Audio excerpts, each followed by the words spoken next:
मगर उन्होंने जिस तरह से सर में लोगों के दिमाग निकाल दिए, छाती से गोली गई, फेफड़े फोड़ दिए, ये कैसी फौज है जो अपने ही नागरिकों को इस तरह से मारने के लिए।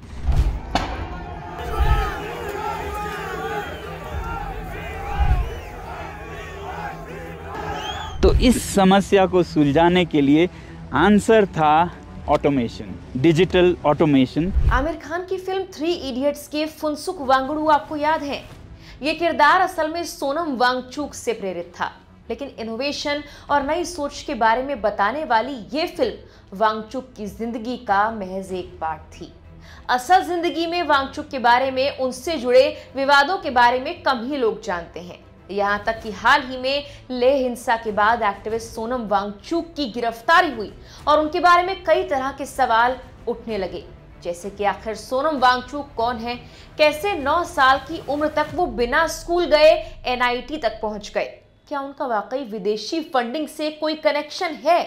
आमिर खान ने जिस किरदार को दुनिया के सामने हीरो की तरह पेश किया, उन पर एनएसए क्यों लगाया जा रहा है, उनकी संपत्ति कितनी है, चलिए बताते हैं सब कुछ आपको इस वीडियो में।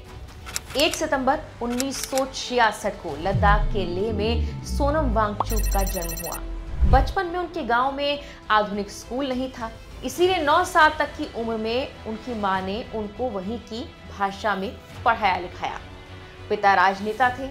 जब 9 साल के सोनम वांगचुक पहली बार स्कूल गए तो उन्होंने वहां पर हिंदी और उर्दू में पढ़ाई शुरू की, लेकिन उन्हें तो ये भाषाएं आती ही नहीं थी। इस वजह से शुरुआत में वो काफी कमजोर छात्र माने गए और टीचर्स उन्हें पढ़ाई में अयोग्य समझने लगे। लेकिन वांगचुक का स्वभाव अलग था।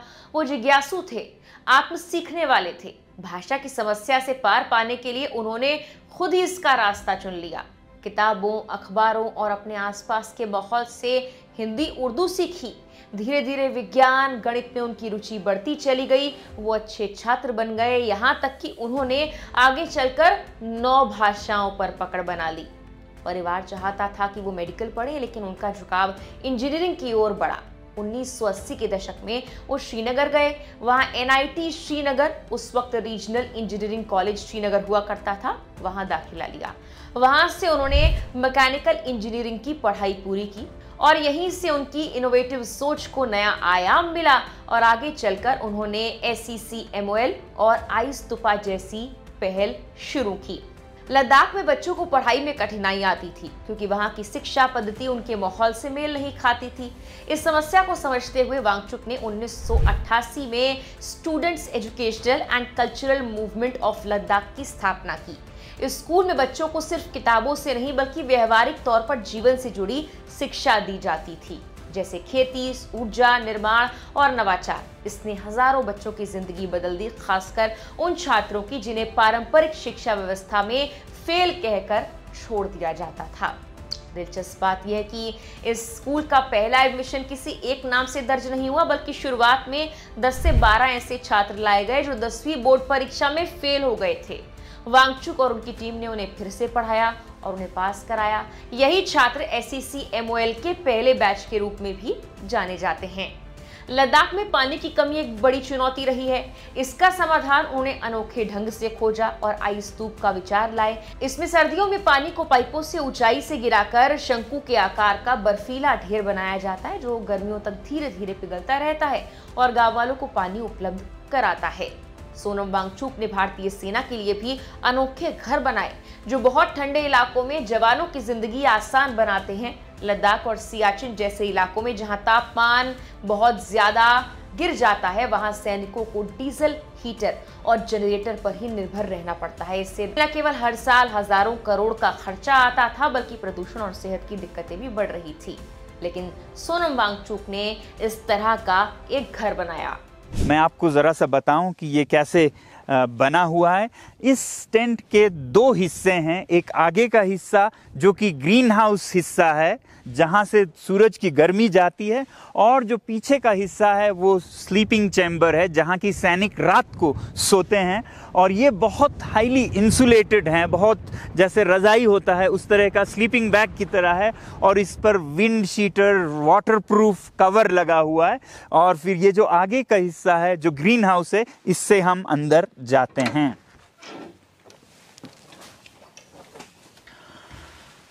तो ये है पैसिव सोलर हीटेड टेंट।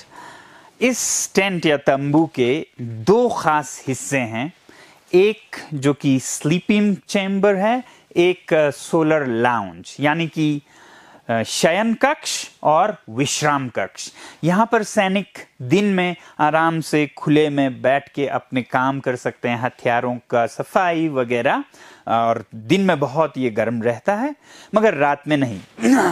और फिर रात में ये कक्ष जो इसका उत्तर का हिस्सा है वो गर्म होके गर्म रहता है, तो वो यहाँ उनका सोने का हिस्सा है। सोनम वांगचुक पर्यावरण संरक्षण और टिकाऊ जीवन शैली के पक्षधर रहे हैं। उन्होंने सौर ऊर्जा आधारित इमारतों, ग्रीन टेक्नोलॉजी पर कई प्रयोग किए। साल 2018 में उन्हें मैग्सेसे अवार्ड मिला और उन्हें यूनेस्को सहित कई संस्थाओं ने सम्मानित किया। फिल्म 3 इडियट्स के किरदार फुनसुक वांगडू को भी उन्हीं से प्रेरित बताया गया। फिल्म में भी फुनसुक वांगडू को इनोवेशन और नई सोच वाला ही दिखाया गया है। हाल के वर्षों में वांगचुक लद्दाख के पर्यावरण और अधिकारों के लिए संघर्ष करते नजर आए। वो मांग कर रहे हैं कि लद्दाख को संविधान की 6ठी अनुसूची में शामिल किया जाए ताकि यहाँ की संस्कृति, भूमि और संसाधन सुरक्षित रहे। इसके लिए वो कई तरह के आंदोलन कर चुके हैं, भूख हड़ताल पर बैठ चुके हैं, लेकिन हाल ही में सितंबर 2025 में लद्दाख में ऐसे ही एक प्रदर्शन ने हिंसक रूप ले लिया जिसके पीछे सोनम वांगचुक को ही जिम्मेदार ठहराया गया। उन्हें नेशनल सिक्योरिटी एक्ट यानी एनएसए के तहत गिरफ्तार कर लिया गया। सरकार ने कहा वांगचुक ने भड़काऊ बयानों से भीड़ को उकसाया, हिंसा के बीच अपना उपवास तो तोड़ा, लेकिन हालात काबू करने के प्रयास की जगह एम्बुलेंस से अपने गांव चले गए। जबकि वांगचुक ने कहा कि मुझे बलि का बकरा बनाया जा रहा है। सबसे पहले तो मैं खुद बहुत बहुत दुखी हूँ, पूरा लद्दाख दुखी है कि इन माओं के बच्चे खो गए, और उसके बाद फिर हम आरोप प्रत्यारोप का ये खेल खेलें, ये अच्छा नहीं लगता। ये बहुत दुख की बात है कि हम अपने सर से जिम्मेदारी हटाकर किसी, जैसे कहते हैं ना, स्केप गोट, बलि का बकरा बना के उस पे मर दें। ऐसा खेल हमें नहीं खेलना चाहिए। ये चतुराई ज़रूर है मगर समझदारी नहीं है। Clever move but not wisdom. इस समय हमें विजडम की ज़रूरत है। हम साथ में बैठ के सोचें कि इन बच्चों की क्या ऐसी विवशता थी कि वो सड़कों पे इस तरह से निकल आए। आरोप लग रहा है मगर पथ वही है मेरा। तो मैं किसी को जिम्मेदार नहीं ठहराना चाहता हूँ, मगर एक सच्चाई भी है ना कि 2020 से हमें वादा दिया गया कि आपको 6ठे शेड्यूल में संरक्षित किया जाएगा। खासकर इन नौजवानों को ये वादा दिया गया था कि 21,000 नौकरियां निकलेंगी, फिर 6,000 नौकरियां निकलेंगी, और निकला कुछ भी नहीं, ना के बराबर। शायद अभी हाल ही में 1-1,500 नौकरियां निकले होंगी। वो बिल्कुल बेरोजगार हैं। आप समझ रहे हैं, घर पे जाओ तो वो माँ बाप की टोक सुनते थे, बाहर जाओ तो बेकार हैं, दोस्तों में शर्मिंदा हैं। ऐसे में वो भड़क कर बाहर आ गए। वो बाहर कभी नहीं आते थे, बल्कि ये जो आंदोलन चल रहा था, इन सब लोगों की एक शिकायत थी कि ये युवा पीढ़ी बहुत मतलबी हैं, अपने घरों में घुसे रहते हैं, बाहर नहीं आते हैं, क्योंकि इनको डर है कि सरकार इनके चेहरों की तस्वीर लेगी और इंटरव्यूज़ में इन्हें हैरस करेगी। तो ये कभी नहीं निकलते थे। अचानक कल ऐसे निकल आए, ये किसी का मतलब इमेजिनेशन में भी नहीं था। जब ये हो चुका था, पहली बात तो कुछ लोग कहते हैं कि आपने ऐसा कह के इंसाइट किया।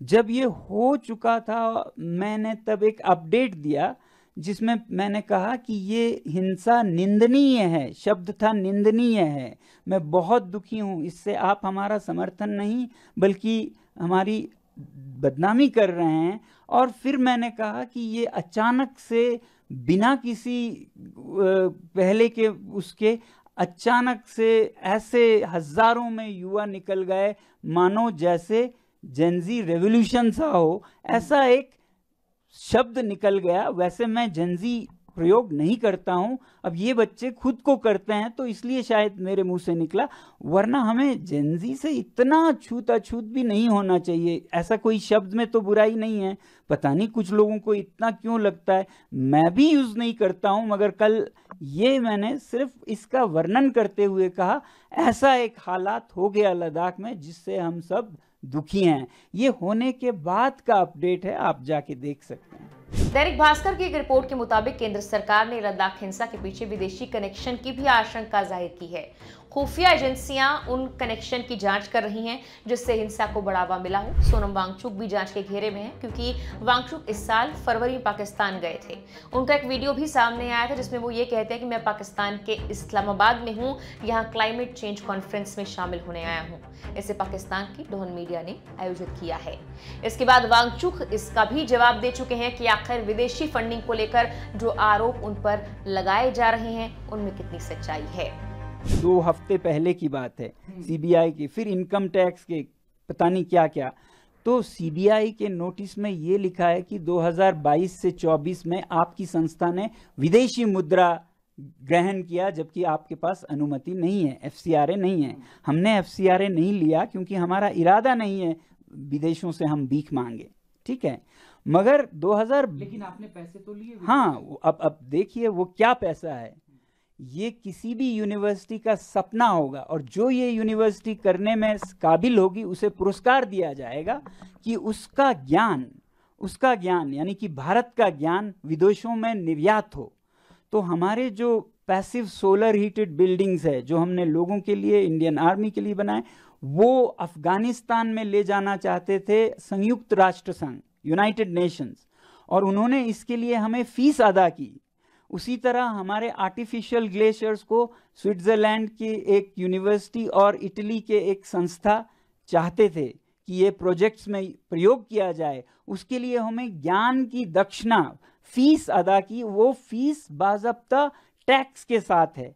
आप जब चंदा लेते हैं उस पर टैक्स नहीं लगता है। ये सर्विस एग्रीमेंट है जो आपकी एक क्या कहते हैं, इज्जतदार नॉलेज पार्टनर किसी और को नॉलेज सप्लाई करता है। तो इसको फॉरेन कंट्रीब्यूशन नहीं कहते हैं। वो भी समझ गए कि उन्होंने गलती से इसे फॉरेन कंट्रीब्यूशन माना, मगर बंद करने के बजाय अब वो 22 से 24 के बजाय 21-20 कहीं तो कुछ मिले ढूंढने लग गए। फिर हमारे जो छोटे बच्चों का विद्यालय है वहां चले गए, उससे मांगने लगे। ठीक है, मांगिए, आपको जो मिले ले लीजिए। हालांकि सोनम वांगचुक हाल की हिंसा से पहले भी कई विवादों को लेकर चर्चा में रह चुके हैं। उन्होंने लद्दाख के लिए 6ठी अनुसूची की मांग को लेकर अनशन किया, आंदोलन किए, जिससे उनका केंद्र सरकार और प्रशासन से टकराव बढ़ता चला गया। कई बार उन्हें नजरबंद भी किया गया। जुले नमस्कार और सलाम। मैं आपको एक अपडेट दूं कि मैं अभी हाउस अरेस्ट में हूं। I am under house arrest. पर्यावरण को बचाने के लिए बड़े हाइड्रो प्रोजेक्ट्स और बेतहाशा टूरिज्म के विरोध में उनकी आवाज उठती रही, लेकिन विकास समर्थक लॉबी उन्हें प्रगति रोकने वाला बताती है। कुछ मौकों पर SEC, MOL और आईस्तूपा जैसे प्रोजेक्ट्स की फंडिंग पर सवाल खड़े किए गए। हालांकि कोई घोटाला अब तक तो साबित नहीं हुआ। इसके अलावा चीन की गतिविधियों और सीमा विवाद पर उनके बयानों ने भी कई बार राजनीतिक हलचल पैदा की है। यहाँ के एक फेमस कॉमेडियन हैं जिन्होंने कहा कि जब चीन घुस आता है तो लद्दाख के लोग जान देकर रोकते हैं, मगर अब अगर भारत सरकार हमारे लिए कुछ नहीं कर रहा है तो अगली बार वो आए तो हम उनको रास्ता दिखाएंगे, हम रोकेंगे नहीं। हम जान क्यों दे जब हमारा कोई संरक्षण नहीं हो रहा है। दूसरी तरफ उत्तर से चीन अपना अतिक्रमण बढ़ाए जा रहा है दशकों से, और हाल के सालों में तो हद से ज्यादा, और ये भी छुपाया जा रहा है। रिपोर्ट्स के मुताबिक सोनम वांगचुक की निजी संपत्ति और परिवार के बारे में सार्वजनिक रूप से बहुत सीमित जानकारी है। वो सामाजिक काम और शिक्षा सुधार में अपनी मेहनत के लिए जाने जाते हैं और अपनी संपत्ति को लेकर ज्यादा बात नहीं करते। उनकी पत्नी गीतांजलि जे अंगमो हैं, जो Himalayan institute of alternatives Ladakh HIAL की को-फाउंडर हैं और डायरेक्टर हैं। कुछ रिपोर्ट्स के अनुसार ये कहा गया है कि वांगचुक की अनुमानित कुल संपत्ति लगभग 75 लाख है। उनकी मासिक आय 3.5 लाख से 5.5 लाख के बीच बताई जाती है, जो उनकी अलग अलग आय स्रोतों से आती है, जैसे कि यूट्यूब चैनल, सार्वजनिक बोलने के अवसर और उनके द्वारा चलाए जा रहे सामाजिक और शैक्षिक परियोजनाएं। हालांकि अब जब उनकी गिरफ्तारी हुई है तो पिछले काफी वक्त से जिस तरह के आंदोलन वांगचुक कर रहे हैं, उनको लेकर सवाल खड़े हो रहे हैं। फिलहाल के लिए इस वीडियो में इतना।